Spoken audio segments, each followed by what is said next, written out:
इस वीडियो में हम पौधे के भाग एवं उनके कार्य के बारे में सीखेंगे। हम अपने आसपास विभिन्न प्रकार के पेड़ पौधों को देखते हैं। उनमें से कुछ बहुत बड़े होते हैं तो कुछ बहुत छोटे होते हैं। उनके तने, शाखाएं और पत्तियां भी अलग अलग प्रकार की होती हैं। आपने नीम और टमाटर का पौधा देखा ही होगा। नीम का पेड़ कितना बड़ा होता है और टमाटर का पेड़ छोटा सा होता है। कुछ पौधों के तने मजबूत और कठोर होते हैं, कुछ के कोमल व नरम, जैसे शीशम, सागौन, नीम। इन सब के तने मजबूत होते हैं और कठोर भी होते हैं, जबकि मनी प्लांट का तना कितना नरम और कोमल होता है। आप देख सकते हैं पौधे का आधे से अधिक भाग मिट्टी के बाहर पाया जाता है, जैसे तना, पत्ती, फल व फूल। कुछ भाग मिट्टी के अंदर पाया जाता है, जिसे जड़ कहते हैं। अधिकतर पौधों में ये सभी भाग दिखाई देते हैं। ये सब पौधों के अंग हैं। हमारे शरीर के अंगों की तरह पौधे का प्रत्येक भाग महत्वपूर्ण है। पौधे के प्रत्येक भाग का एक विशेष कार्य होता है। पौधे का सबसे महत्वपूर्ण भाग जड़ के बारे में अब हम पढ़ेंगे। जड़ भूमि के नीचे पाई जाती है। इसकी सतह पर छोटे छोटे रोए पाए जाते हैं, जिन्हें मूल रोम कहते हैं। जड़ पौधे की नींव होती है। यदि हम किसी पौधे को भूमि से बाहर निकालें तो हमें ताकत लगानी पड़ती है। ऐसा इसलिए होता है क्योंकि जड़, जो कि मिट्टी के नीचे रहती है, पौधे को मजबूती से जमाए रखती है। मूल रोम द्वारा ये मिट्टी से जल एवं पोषक तत्व अवशोषित करती हैं। ये जड़ के मुख्य कार्य हैं। इसके अतिरिक्त कुछ पौधों में जड़ भोजन संचित करने तथा सहारा देने का कार्य भी करती है। गाजर, शलजम, मूली आदि पौधों में खाया जाने वाला भाग इनकी जड़ होती है। इन पौधों में पत्तियों द्वारा बनाया गया भोजन इनकी जड़ों में एकत्र हो जाता है। भोजन एकत्र हो जाने के कारण ये जड़ें फूलकर मोटी और विशेष आकार वाली हो जाती हैं। हमने शलजम, मूली, गाजर तो खाए ही हैं, जो कि जड़ का एक प्रकार है। दूसरा उदाहरण हम बरगद के पेड़ और मनी प्लांट का देते हैं। बरगद के पेड़ में बहुत सारी लटकनें दिखाई दी होंगी आपको। वो लटकनें नीचे की ओर बढ़ती रहती हैं। उन लटकनों को बरगद की जड़ें भी कहा जाता है। ये जड़ें पेड़ के बड़े आकार को सहारा देती हैं। मनी प्लांट के पौधे का तना कोमल व लचीला होता है। इसको सहारा देने के लिए तने से अनेक स्थानों पर जड़ें निकलती हैं, जो इसे ऊपर चढ़ने में सहारा देती हैं। तना जमीन के ऊपर पाया जाने वाला पौधे का मुख्य भाग है। तने से शाखाएं निकलती हैं। इन शाखाओं पर पत्तियां, फूल एवं फल लगते हैं। तने के अंदर छोटी छोटी नलिकाएं पाई जाती हैं। तने का कार्य पौधे को सीधा रखना, जड़ द्वारा अवशोषित जल और पोषक तत्वों को पौधे के अन्य भागों तक पहुंचाना, पौधे की शाखाओं को सहारा प्रदान करना, पत्तियों द्वारा बनाए गए भोजन को पौधे के विभिन्न भागों तक पहुंचाना। यह होता है तने का मुख्य कार्य। कुछ पौधों में तने से निकली शाखाएं भूमि के अंदर धंस जाती हैं। भोजन संचित कर ये शाखाएं सिरों पर फूल जाती हैं। इन्हें भोजन संचित करने वाले भूमिगत तने कहते हैं। इनके उदाहरण हैं आलू, अदरक, हल्दी। भूमि के ऊपर पाए जाने वाले पौधों के भागों में पत्ती एक महत्वपूर्ण भाग है। पौधे की शाखाओं पर पत्तियां लगी रहती हैं। अधिकांश पौधों की पत्तियां हरे रंग की होती हैं। पत्तियों का हरा रंग पर्णहरित या क्लोरोफिल नामक वर्णक के कारण होता है। पत्ती का हरा चपटा भाग पर्णफलक कहलाता है। इसकी दो सतहें होती हैं, ऊपरी तथा निचली। इन सतहों पर छोटे छोटे छिद्र पाए जाते हैं, जिन्हें पर्णरंध्र कहते हैं। निचली सतह पर इन छिद्रों की संख्या बहुत अधिक होती है। इन्हीं छिद्रों द्वारा पत्तियां वातावरण से गैसों का आदान प्रदान करती हैं। इन्हीं के माध्यम से पत्तियां अपने सभी कार्य करती हैं। पत्ती के प्रमुख कार्य होते हैं प्रकाश संश्लेषण, वाष्पोत्सर्जन, श्वसन क्रिया। हम लोगों को जब भोजन की आवश्यकता होती है तो हम भोजन रसोई घर में बनाते हैं। अच्छा, पौधे अपना भोजन कहाँ बनाते होंगे?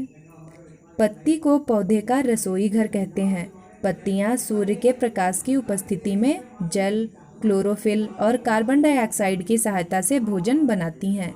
जड़ द्वारा अवशोषित जल तनों द्वारा पत्तियों तक पहुंचता है। सूर्य के प्रकाश में भोजन बनाने की इस क्रिया को प्रकाश संश्लेषण कहते हैं। यह क्रिया केवल दिन में होती है।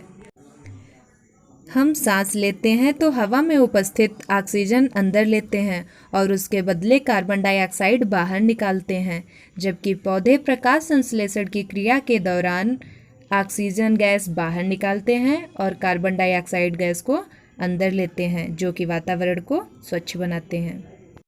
वाष्पोत्सर्जन। जड़ द्वारा अवशोषित अतिरिक्त जल पत्तियों से वाष्प के रूप में बाहर निकलता रहता है। इस क्रिया को वाष्पोत्सर्जन कहते हैं। यह क्रिया पर्णरंध्रों के माध्यम से होती है। हमारी तरह पौधे भी सांस लेते रहते हैं। सांस लेने की इस क्रिया को श्वसन कहते हैं। पौधे पर्णरंध्रों द्वारा श्वसन क्रिया में ऑक्सीजन गैस अंदर लेते हैं और कार्बन डाइऑक्साइड गैस बाहर निकालते हैं। यह क्रिया दिन रात होती है। पौधे के अन्य भाग। फूल पौधे का सबसे सुंदर व आकर्षक भाग होता है। हम अपने आसपास अनेक प्रकार के रंग और सुगंध वाले फूलों को देखते हैं। आइए फूल के भागों को देखें। बाह्यदल, दल, पुंकेसर। तो पहले हम बाह्यदल के बारे में जानते हैं। फूल के सबसे बाहर की हरी पंखुड़ियों को बाह्यदल कहते हैं। ये फूल के अन्य भागों की रक्षा करते हैं। दल। फूल की रंगीन पंखुड़ियों को दल कहते हैं। यह फूल का सबसे आकर्षक भाग होता है। पुंकेसर। फूल की पंखुड़ियों के बीच में कुछ लंबी लंबी पतली रचनाएं होती हैं। इसका ऊपरी सिरा थोड़ा फूला हुआ होता है। इसे पुंकेसर कहते हैं। स्त्री केसर। फूल के ठीक मध्य में एक कीप जैसी संरचना होती है। इस संरचना को स्त्री केसर कहते हैं। जानेंगे कि पौधे अनुकूलन किस प्रकार करते हैं। कैसे कमल का पौधा जल में रह पाता है और नागफनी का पौधा मरुस्थल में। वह स्थान विशेष जिसमें कोई पौधा उगता व वृद्धि करता है उसका वास स्थान कहलाता है। अलग अलग स्थानों में उगने वाले पौधों की रचना भी एक दूसरे से भिन्न होती है। अपने वास स्थान के अनुसार पौधे अपने विभिन्न भागों जड़, तना व पत्ती की संरचना में परिवर्तन कर लेते हैं। इसे ही अनुकूलन कहते हैं। आपने अपने आसपास विभिन्न प्रकार के पेड़ पौधों जैसे आम, बरगद, सरसों, गुड़हल, गुलाब आदि को देखा होगा। इसे स्थलीय पेड़ पौधे कहते हैं। इन पेड़ पौधों के भागों की सामान्य रचना एवं कार्य हम जान चुके हैं। भिन्न भिन्न परिवेश जैसे मरुस्थलीय, जलीय व पर्वतीय में उगने वाले पौधों की कुछ विशिष्ट संरचना होती है।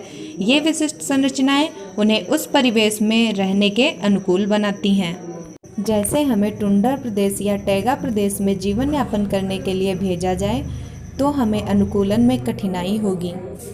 अब हम जलीय पौधे, मरुस्थलीय पौधे और पर्वतीय पौधों की विशेषताओं के बारे में जानेंगे।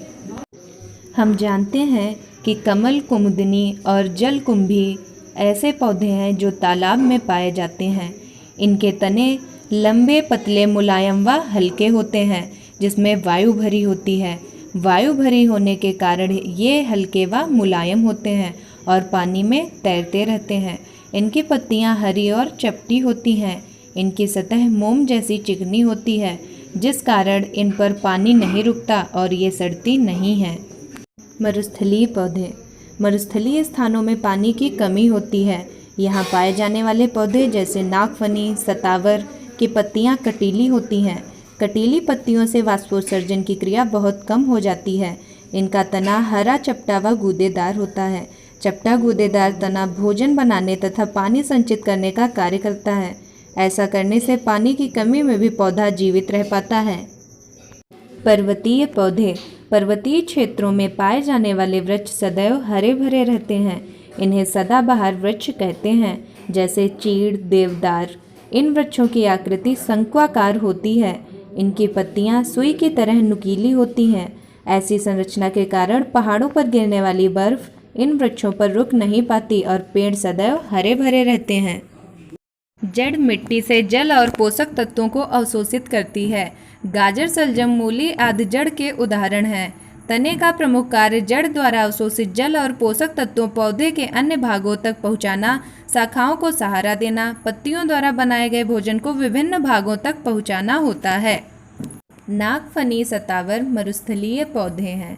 चीड़, देवदार पर्वतीय पौधे हैं। पर्वतीय या सदाबहार पौधों की आकृति शंक्वाकार होती है। अपने वास स्थान के अनुसार पौधे अपने विभिन्न भागों की संरचना में परिवर्तन कर लेते हैं। इसे ही अनुकूलन कहते हैं। आलू, अदरक, हल्दी तने के उदाहरण हैं। पत्ती का हरा रंग पर्णहरित या क्लोरोफिल नामक वर्णक के कारण होता है। पत्ती का हरा भाग पर्णफलक कहलाता है। कुमुदनी, कमल व जलकुंभी जलीय पौधे हैं।